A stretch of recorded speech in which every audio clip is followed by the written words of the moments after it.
Hello today. Let's perform a trip reset of your Smart Fortwo. If you like to perform a trip reset, you have to switch on the ignition.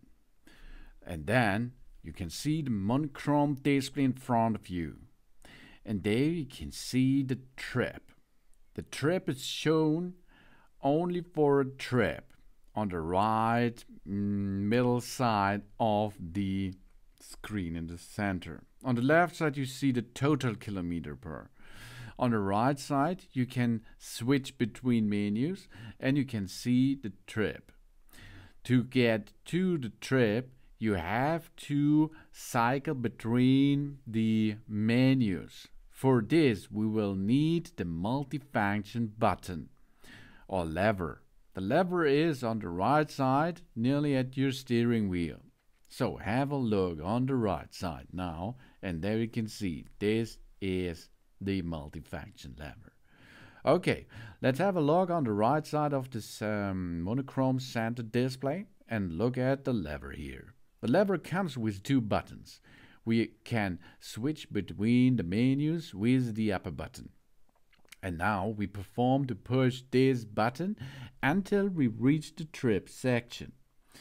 Here, this is the maintenance section. Go on. This is the clock setup. This is the tire pressure monitoring system. And here we are, 8-kilometer trip. That it is.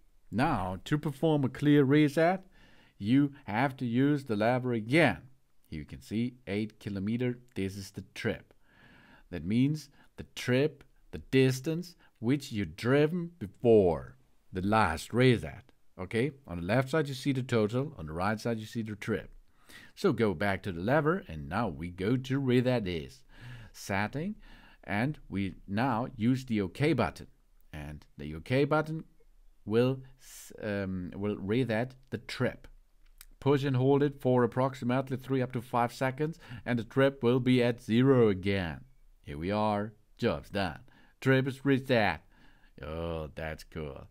On the left side, the total you cannot reset, of course. Thanks for watching. Please subscribe me and give me a positive feedback. And I hope to see you again on my channel. Soon.